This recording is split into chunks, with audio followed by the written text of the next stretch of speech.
Story 1. It wasn't until I got better that I realized thinking about suicide every day is not normal.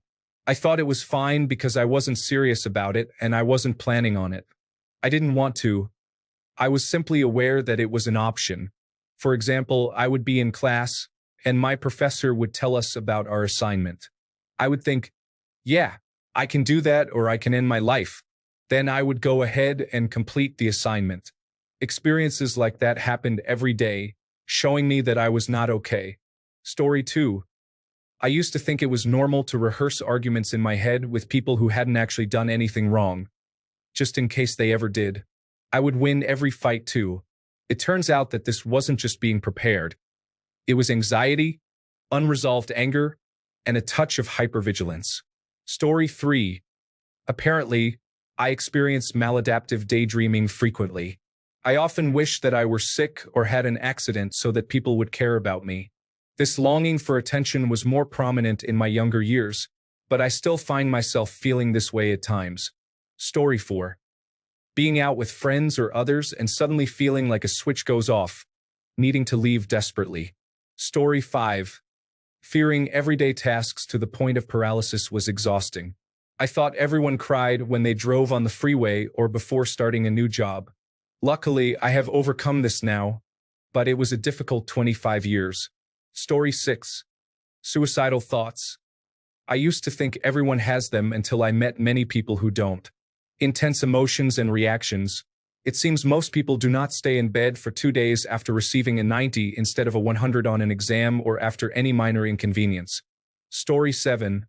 I thought it was normal to self-isolate and become very hyper-independent. As a therapist and being in therapy myself, I realized that this is a result of trauma. Story 8. Normalizing abusive behavior and making jokes about it is a serious issue. I would share stories from my childhood, laughing about things that happened, and then people would respond, "You know that's not funny, right?" My husband, who had never met my parents, would tell me how awful they were, and I would always say, "You've never met them. You don't know."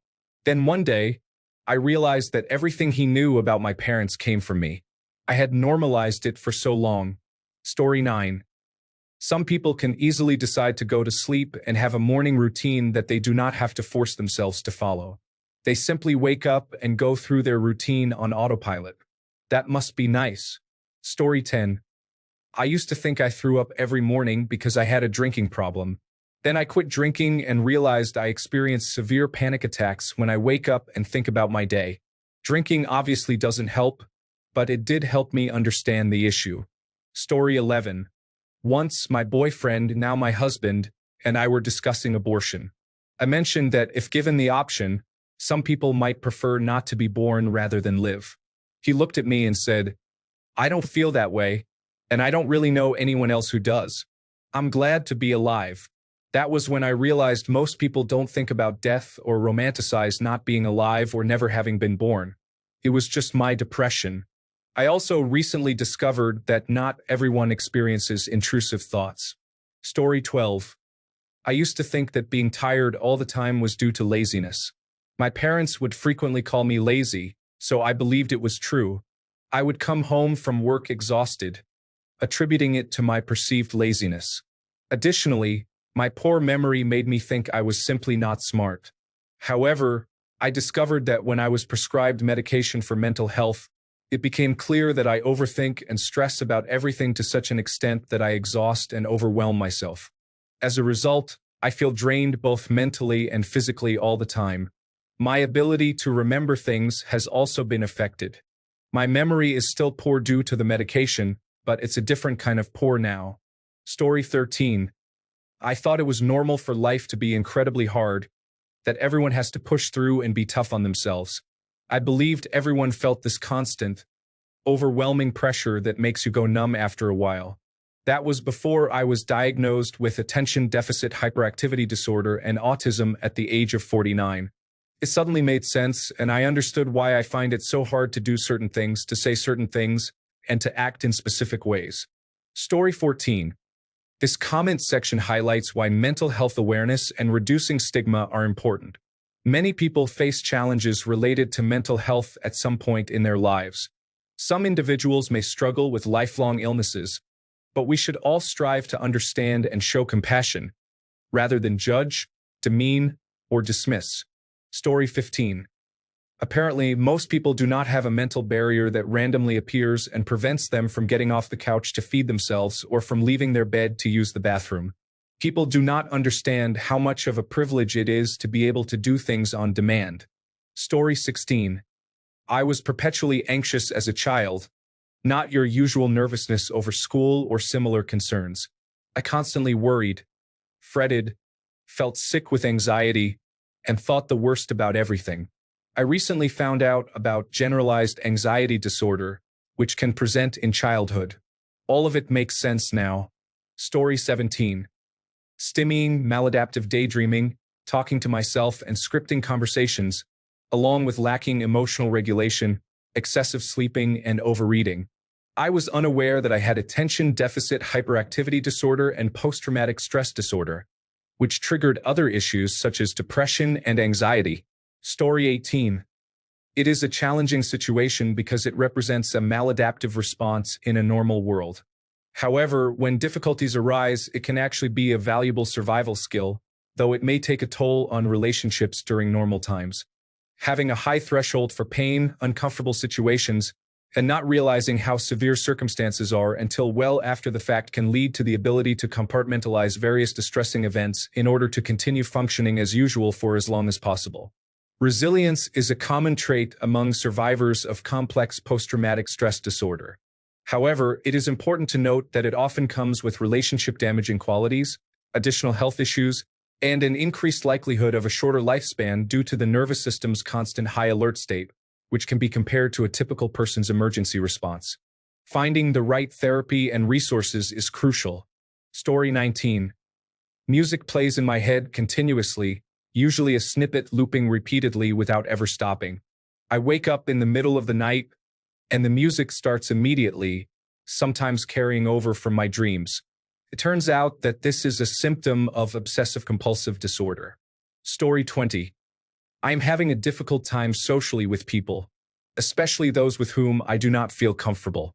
I am easily overwhelmed by everyday life, to the point of sometimes experiencing meltdowns.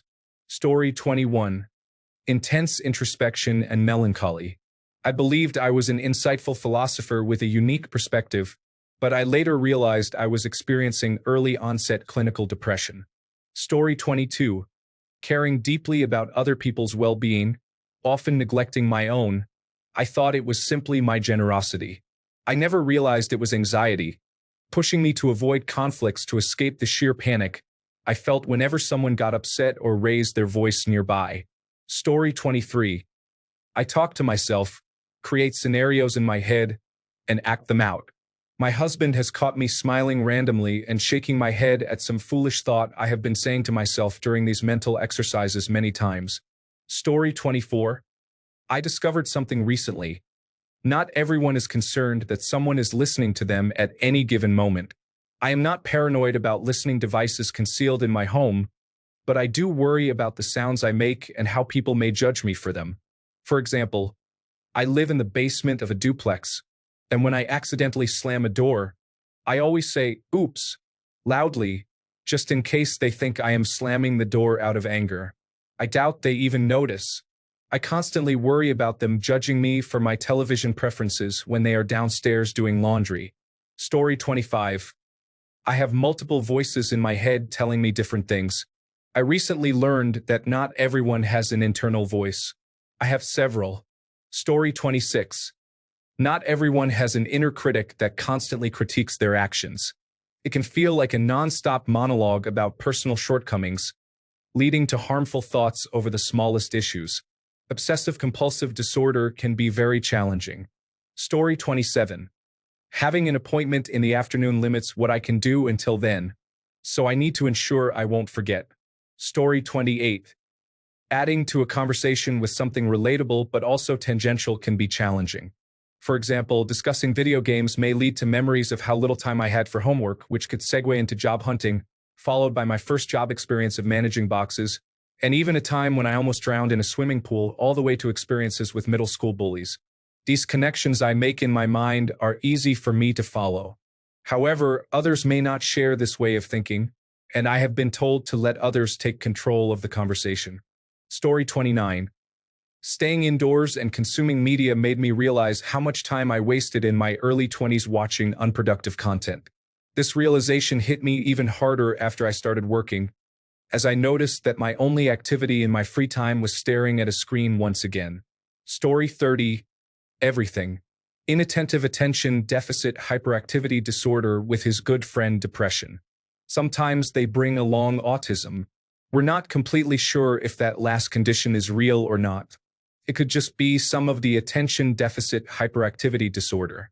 Plus, growing up in an emotionally negligent family is just the icing on the cake. The big things are problematic, of course, but if you really start talking to people who have struggled, you begin to find all these rules and systems and assumptions in how they approach the world. Many are not even aware that these are related to attention deficit hyperactivity disorder or do not recognize these rules, systems, and assumptions. Story 31. Just general disinterest and a reluctance to try very hard. While this is a generalization, I have been told it may be a form of attention deficit hyperactivity disorder. Story 32. The need to isolate. I thought I was just someone who preferred to be alone. Turns out it's my depression when it sinks too low. Story 33. Being unable to get out of bed or keep my room clean was challenging. As a child, I learned at 24 that I had been diagnosed with depression and a low mood disorder at the age of 11. That explained a lot. Story 34. I was led to believe for years that hallucinations and paranoid delusions were normal, based on what my psychiatrist told me. I thought I just had depression. I internalized all my symptoms of psychosis for years, thinking it was merely depression and that I was overreacting. At 37 years old, a friend noticed my symptoms after I was having a rough time with high anxiety, and he said, "I think you have schizophrenia." I was terrified of having schizophrenia because every depiction of it I'd ever seen made it seem like every person with schizophrenia was constantly overtly psychotic. But I opened up to my psychiatrist at the time, and she said, "Oh no, those are not normal." After several very scary, honest conversations with her, I accepted that I am indeed schizophrenic with vivid hallucinations and paranoid delusions. Once medicated, the symptoms didn't vanish, but they became controllable. I learned to turn to my dog when scary things were happening to me, because if he reacted, it was real. If not, it was a hallucination. I planned to get a service dog for my schizophrenia in the future. For a long time, my cat Henry helped me manage my symptoms organically. When he passed, I felt like I almost died. He had my whole heart and always knew when I was struggling. I'm learning to cope now and have people I can reach out to when my symptoms ramp up, so they are aware that I might experience psychotic episodes for a while. Living with schizophrenia and my other mental illnesses is not easy, but I am not the raving lunatic the media led me to believe I would be for years. I'm okay now. Story 35. A long list. Dysmorphia, dysphoria, persistent suicidal thoughts, suicide attempts, severe anorexia, and negative feelings about being male. To be clear, being transgender caused mental health issues, not the other way around, and one can experience a variety of problems from many sources. For instance, I was already showing signs of anorexia before even being in elementary school. Story 36. I thought I was carefree and excited to try new things, including substances and risky behavior. It turns out I was experiencing mania. I feel better now. Story 37. I haven't slept through the night for longer than I can remember. I get 4 hours no matter what time I go to bed. After that, it's up to fate. For hours every night for thousands of nights. Isn't it likely I will suffer consequences? Story 38. I don't want to live any longer. I'm not suicidal. It's just that the idea of existing for another second feels completely pointless. I keep going because the people in my life would be sad if I didn't, but I wouldn't be upset if an accident took me out. I didn't expect anyone to notice this or reply. The word pointless makes it sound like I'm depressed about being alive, but it was just a poor choice of words. I am happy in life, but knowing that it will all end one day, I don't understand why most want to prolong it and would welcome an abrupt end. I don't see a point in ending my life, so I just exist and observe. Story 39. Emotional instability, dissociation, shifts in personality depending on who I am with, and a sense of emptiness. Story 40. I feel like I am looking at myself living my life. For years, I have felt like two people, one observing the other and providing a constant dialogue. It turns out I am bipolar, which hasn't stopped this experience but has helped me understand it a bit better. I also experience dissociation, which can be quite extreme and exhausting. I can barely remember a time when I was actually in the moment. Story 41. Not normal per se, but I used to think I was very lazy. Then I started taking medication for anxiety and depression, and I realized I'm not lazy. My depression just makes me feel like a big unmotivated lump. Story 42. A constant internal voice that never stops, always discussing something. Attention deficit hyperactivity disorder is intense. Story 43. I used to think it was normal to have periods of intense sadness and low mood. Now I have a diagnosis of bipolar disorder. Story 44. Not being able to focus on schoolwork while being able to concentrate on personal projects made me think that focusing was just supposed to be difficult. It turned out to be attention deficit hyperactivity disorder. I never realized that I could focus. I just thought I disliked school. Story 45. Switching through various topics that I believe are connected, even though others may not see the relationship at a very fast pace. Story 46. Assuming anyone who spends time with me feels pity for me, and assuming any man who asks me out is doing it as a dare. Story 47. Almost every aspect of my life has been affected. I was diagnosed with attention deficit hyperactivity disorder and obsessive-compulsive disorder as an adult because you are usually only diagnosed as a child if your behaviors are seen as bothersome. Finally learning that most of my difficulties in life have an actual cause and that I am not just a failure has been a significant relief. Story 48. Anytime I made a mistake or someone pointed something out to me, regardless of how small, I would completely fall apart and spiral into panic attacks and self-loathing. I discovered that I have significant anxiety and I am neurodivergent. I grew up in an environment where my anxiety and neurodivergence were heavily punished, and I faced frequent criticism. Fortunately, after receiving a diagnosis, attending therapy, and developing effective coping mechanisms, I have mostly overcome those spirals. However, they still occur when I am struggling. Story 49. I feel overwhelmed and anxious when someone shows any feelings for me. I push them away, isolating myself, and then tear up after distancing myself. I realize I feel unlovable because I build walls when people come closer. This is not only strange but also sad. I can't even decide how to handle my extreme mood fluctuations, often responding with, "I don't know," to all questions. I feel doomed. Story 50. Seeing that the packaging of a product has changed and worrying that someone replaced it with a poorly made counterfeit instead of considering the more rational explanation that the marketing team decided to rebrand it, or that there was a printing error, can lead to unnecessary stress about consuming the product. This behavior may be indicative of obsessive-compulsive disorder. Story 51. I'd rather spend time on my own than with other people. It has taken many years for others to understand that I am not a reliable person unless there is an urgent situation. I am not going to assist with parenting your child. I might supervise them for an hour if you need, but no one will be establishing a sleeping pattern in my house to manage it. Story 52. Reliving a moment that made you anxious or insecure due to how you think your actions may have been perceived or worrying about the consequences of those actions repeatedly can ruin the rest of your day. This often involves dwelling on very small things that the other party likely didn't give a second thought. Story 53. For the most part, I really thought that it was normal to vomit after you eat. Like, what's the harm? You just eat what you want and then get rid of it. That's just the surface. It gets a lot crazier from here. Story 54. Having to check and recheck that I locked the doors, turned off the power, fed the dog and closed the fridge, and then worrying about them while I am out. Story 55. Having an elephant's memory means remembering unnecessary and very detailed information. It is just attention deficit hyperactivity disorder and autism. Story 56. I have a certain love of dark and absurd humor. No matter how awful something is, I find a way to poke fun at it. While my friends and family appreciate a little dark humor, they look at me oddly when I share my best jokes. It turns out that people who experience severe depression, anxiety, and trauma often gravitate toward this type of humor as a coping mechanism. Story 57. Oh, so many challenges, particularly avoidant behavior and executive dysfunction, mainly related to being unable to take care of myself or my home, as well as studying and learning difficult subjects. My mind operates on an all-or-nothing basis, causing me to feel completely paralyzed by many tasks. The thought of not completing things perfectly and quickly was unbearable, so I simply didn't start. For example, cleaning my house was incredibly frustrating because it's a process with various levels of cleanliness.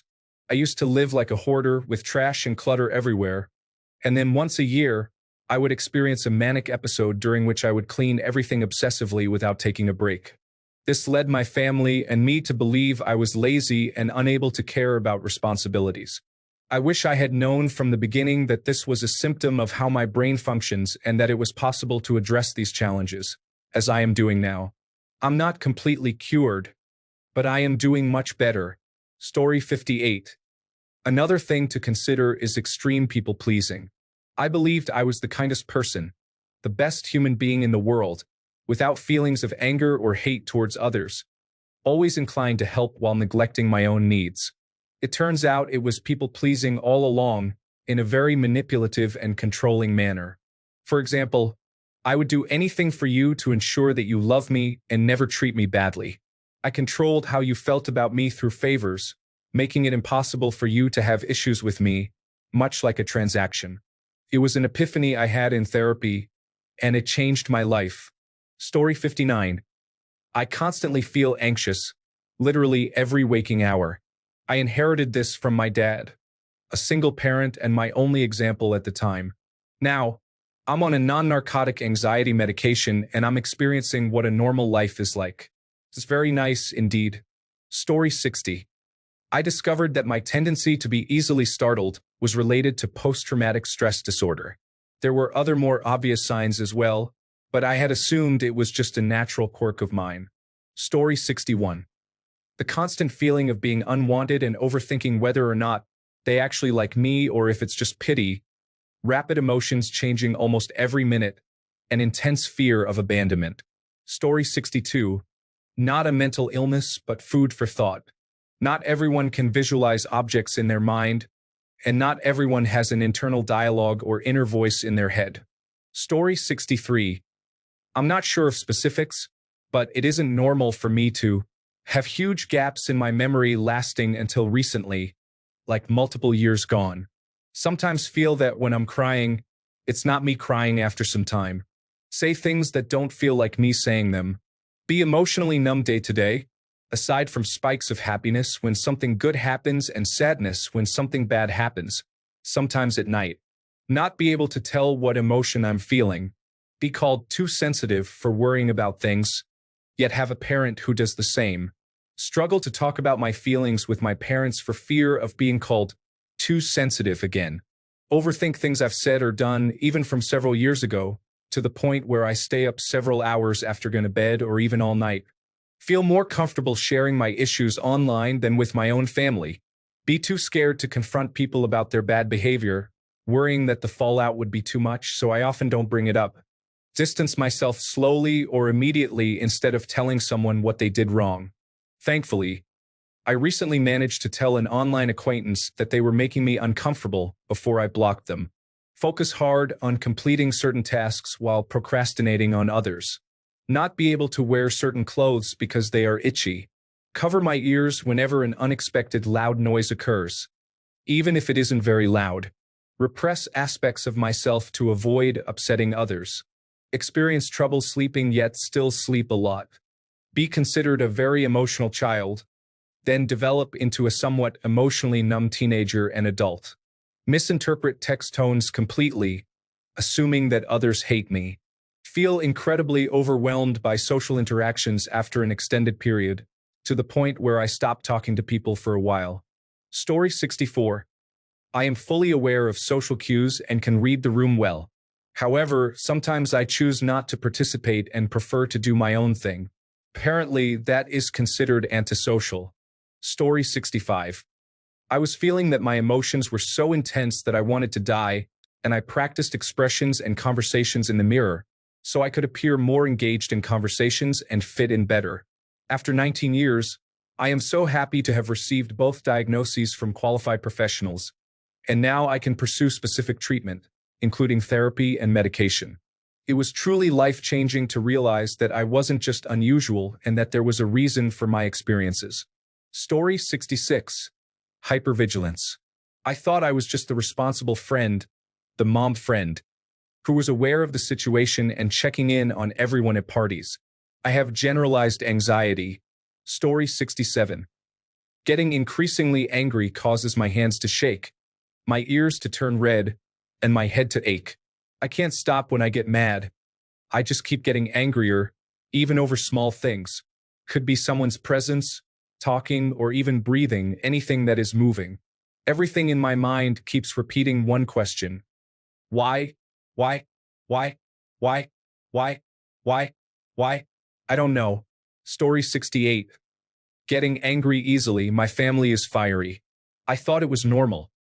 Sadly, nothing has changed, and my sister's kids are just the same. Story 69. My thoughts don't stop, ever.